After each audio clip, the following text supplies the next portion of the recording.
মূলত আপনারা জানেন যে জলপাইগুড়ি শহরের যানজট সমস্যা যে আকার ধারণ করেছে, এই মুহূর্তে যা দেখছি যে গড়ে মাঝে মাঝে জলপাইগুড়ি শহরের গতি 2 কিলোমিটারে এসে দাঁড়িয়েছে। ফলে একটা গতিহীন শহরে পরিণত হচ্ছে জলপাইগুড়ি শহর। এটার যে নিরসন জলপাইগুড়ি পৌরসভা করবে বা প্রশাসন করবে, সেটার কোনো উদ্যোগ জলপাইগুড়ি পৌরসভার পক্ষ থেকে বা প্রশাসনের পক্ষ থেকে আমরা লক্ষ্য করছি না।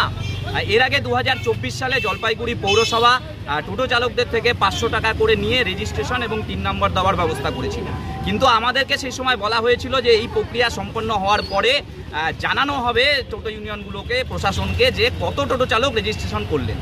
ফলে এখনও অবধি সেটা সম্পন্ন হয়েছে কিনা আমরা জানি না।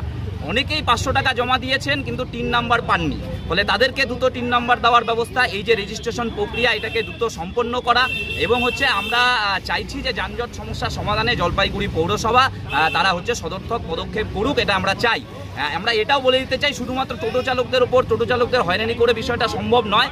কারণ জলপাইগুড়ি শহরের রাস্তাঘাটের যে অবস্থা, পার্কিং জোন নেই, হোটেলগুলো, মলগুলো, ব্যাংক, সমস্ত জায়গায় পার্কিং জোনের ব্যবস্থা নেই, কিন্তু প্ল্যান পাস হয়ে যাচ্ছে।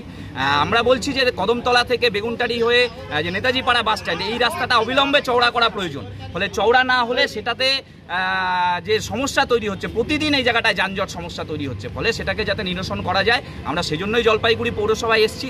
আমাদের আরও একটা বিষয় আছে, সেটা হচ্ছে যে টোটো চালকদের একটা অন্ততপক্ষে একদিনের একটা প্রশিক্ষণের ব্যবস্থা করা হোক। নইলে মাঝে মাঝেই যে দুর্ঘটনা, টোটো চালকরা দুর্ঘটনার কবলে পড়ছেন, আমাদের সাধারণ নাগরিকরা দুর্ঘটনার কবলে পড়ছেন। ফলে প্রশাসন তারা ব্যবস্থা গ্রহণ করে হয় ট্রাফিক অফিস বা পরিবহন দপ্তর অন্ততপক্ষে একদিনের একটা টোটো চালকদের নিয়ে, সমস্ত টোটো চালকদের নিয়ে একটা প্রশিক্ষণের ব্যবস্থা করুক।